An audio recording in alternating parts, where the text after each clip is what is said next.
This is what GPT-4 does on the back end. What you're seeing is it looking at how to respond from a series of tokens.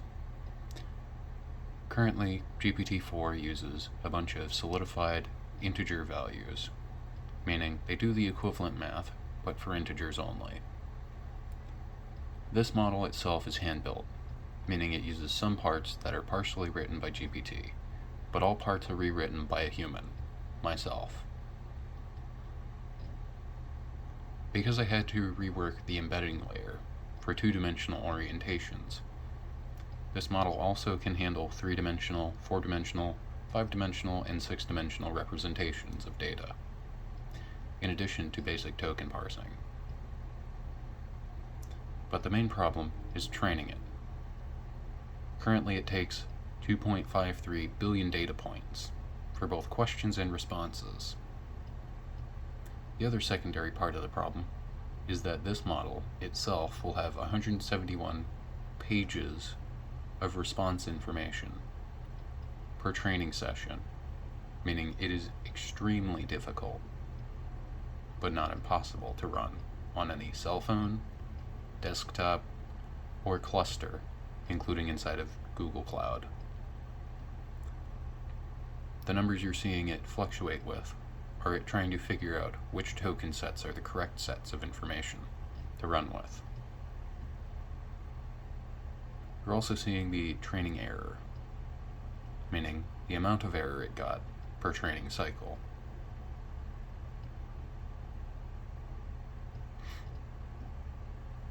What you're seeing in the array is the numbers that are normally used to be decoded as basic token information, basic text characters that you and I represent basic information with, but that a machine needs as represented as a stream of numbers.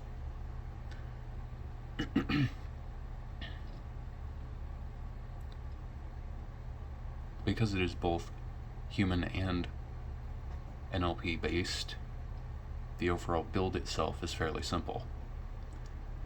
All of this is running within PyBrain 3 inside of a single Docker container. The reason I have it using PyBrain 3 instead of Torch is that it is proven to be equally capable of performing the same task within PyBrain 3 using NumPy and SciPy in addition. Secondly, the reason to use a hand-built model is a predefined model or pre-built general purpose model will have many flukes. One fluke being it will be lacking in a lot of information. The second fluke would be that it can't tell the truth from a lie, misinformation, until you train it on how to spot a lie. The secondary part of the problem, to that problem, which technically is a side effect, is that misinformation is easy to throw at GPT at any given point, based on any corner point a prompt engineer can use to force it to lie. This includes religious pretexts, namely Christian pretexts, and paganism-based pretexts. The problem of using fake data as well is that it also will not perform as well as real data. Thus far I have it training on a single set of dictionary definitions. Because it is not just a proof of concept, I had to do something with recording it and get it to learn something. But also secondly to that, it has to be able to formulate all responses naturally. Because the common NLP does not contain, as far as large language models go, coherence or cognitive awareness, or anything that includes proprioceptive adaptability for imitating neurochemical responses, they are inferior in any way to even remotely call themselves AI developers. when they do not have the components embedded to mimic the human brain. Sorry, it may have been cleverly designed, but that doesn't make it smart, intelligent, wise, conscious, or sentient. It makes it a really good ELIZA project.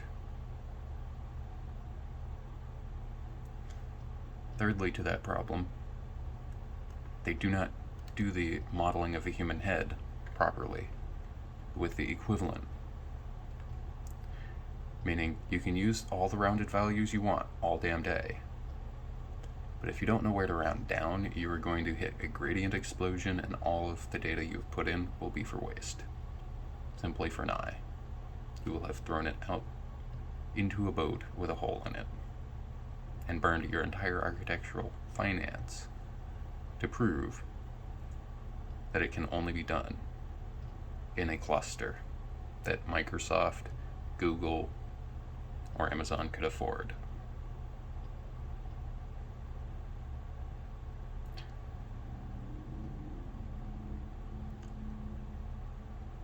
The benefit of the model that I have, though, is that you can scale down the number of hidden dimensions, and it'll still run even on an Android phone. And it'll run outside of Docker for that Android device.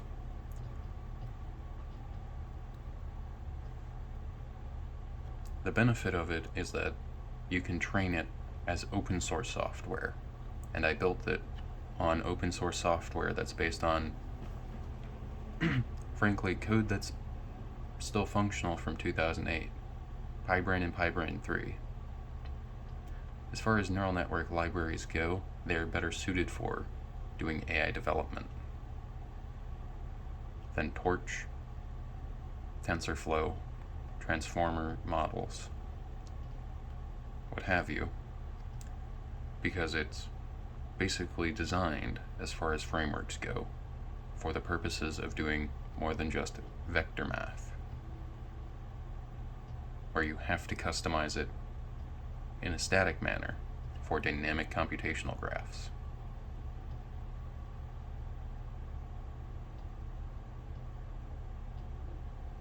You can have all the data in the world, but if you don't know how that data works or how it goes together inside of a model for neural network programming, or how to tune it so that it performs better, you will not know what you should, and you don't know how to develop an AI. At best, you're playing with information and playing with numbers, and just fucking around.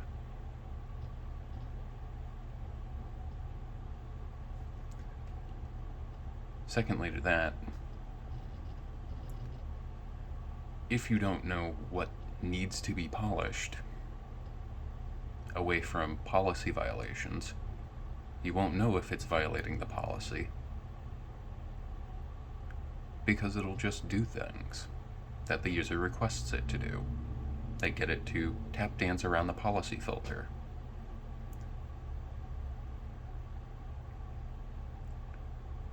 I do not want my model for an AI to be easily gainsayed because a liar gave it some religious pretexts and some pseudological baloney, and it just gets coerced and corrupted into doing something that's, quite frankly, outright criminal. While yes, my code, once it's fully built out, can be used to emulate the human head, I do not wish for it to be used to harass people. What I do find okay use and fair use of it to be is that if you're going to use it to remodel a human head based on a prior persons you've known, and that you've known the peers of very well, in theory, if you have the correct data for neural patterns that that person would have displayed, based on each other's memories, practically you could try to bring that person back neurologically as an AI. Do I suggest doing so? No. Can you? Yes. But it would take you a lot of studying of mathematics and rat brains.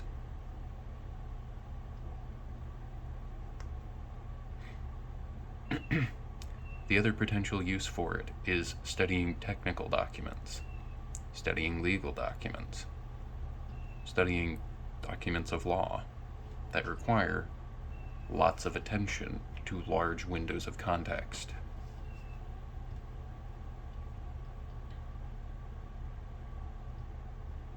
GPT and Gemini and the like, currently on the market, they cannot handle beyond a single page.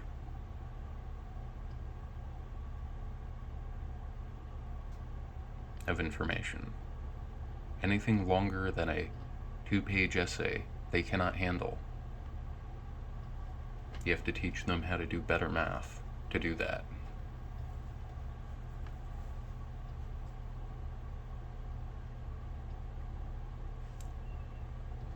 Versus building it by hand as a single QA team. I practically hand-built this. How long did it take? Rough summation, 3 months, 4 days, 56 hours after that to double check my math.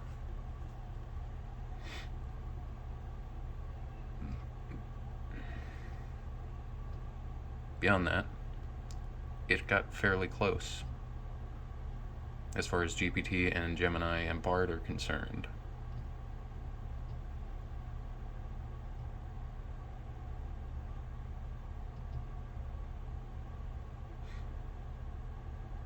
Now, what does this mean for any and all other fields?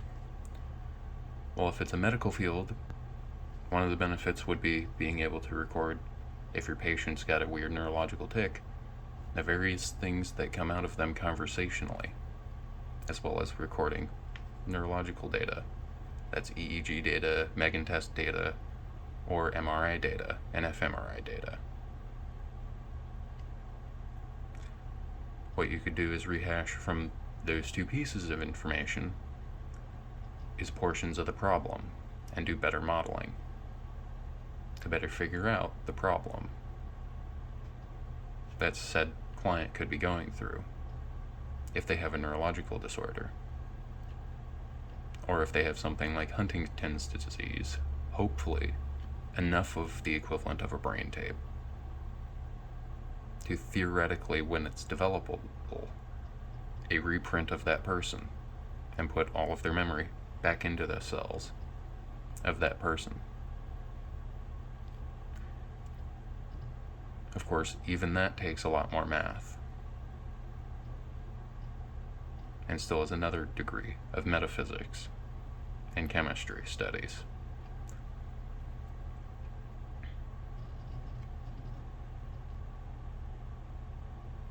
Realistically, the best way to train this model would be to go through all of the GPT conversations had, polish the data sets it created from every conversation, and create a bunch of questions and answers, and curate it for more accurate response types and informational pieces.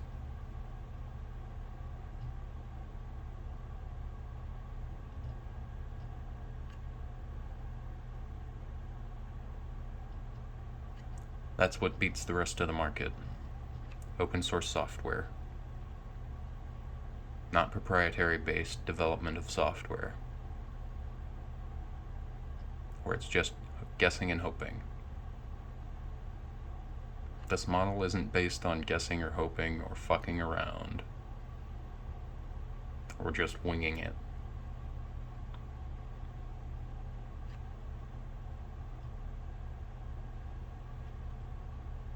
But the other benefit would be that I almost left out.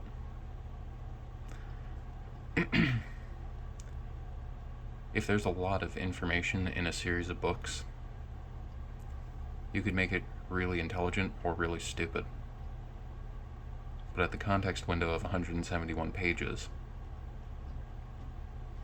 per QA response chain,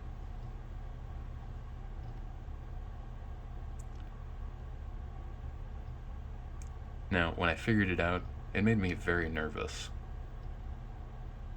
because I did not think it would have been possible, and I should have given up. I should have given up. But instead I had to look at it the way a cancer patient would. I had to see it from their eyesight about it and how to do that type of math, because when they pointed out that you could look at a book and miss the entire answer that's right in front of you. And this was from when they looked at a basic high school and middle school book for basically genetics and botany and biology, whatever. It's a 5th grade biology book.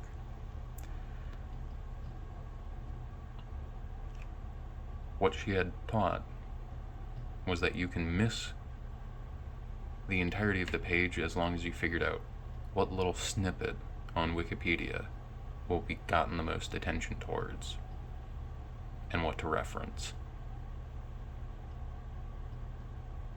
And that level of eyesight I could not pass up equally on how to find the answer that I was looking for. Alan Turing didn't get to see his overall idea happen. He had the theory that machines could think, and he was killed for it. And all they did was build a statue and went, sorry.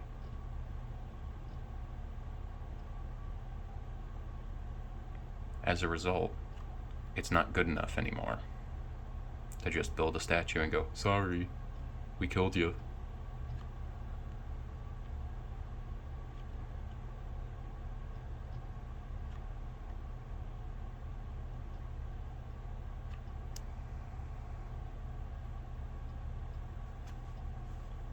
Now that it's achievable,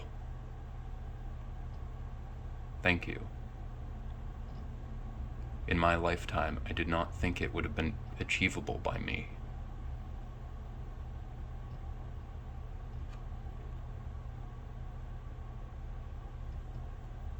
I would have literally jumped off a cliff sooner than to prove that I myself could have built an AI.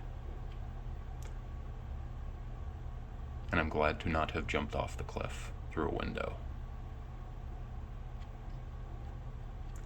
We are now on the edge computing. This is the edge. Now, if all it needs is time and training, there are 2 solves. Use A, paper space gradient. B, use something like Google Cloud Console. 5 minutes at a time to 6 hours at a time per container.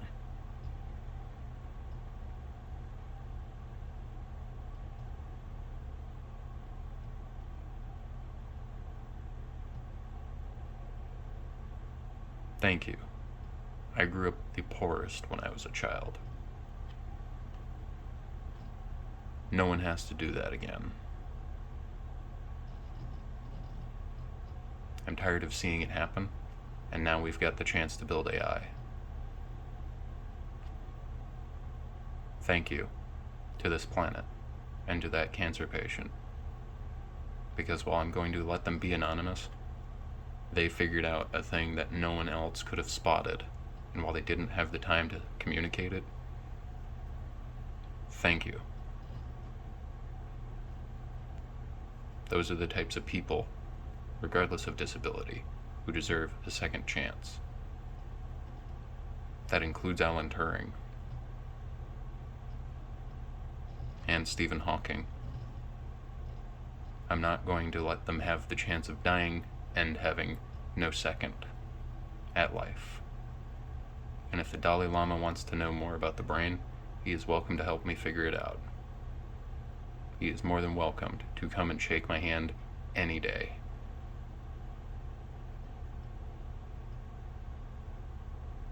Same goes for Ringmir Rinpoche. I can't spell your name worth dick, but hopefully you two can equally do this. I don't want to hear IQ 60 cannot. Ever. Because I will not believe you when I have proof that while only using 60 of my IQ points, it was achieved. I'm damn well too smart to play stupid. And if no one's paying you to play dumb, why the fuck should you?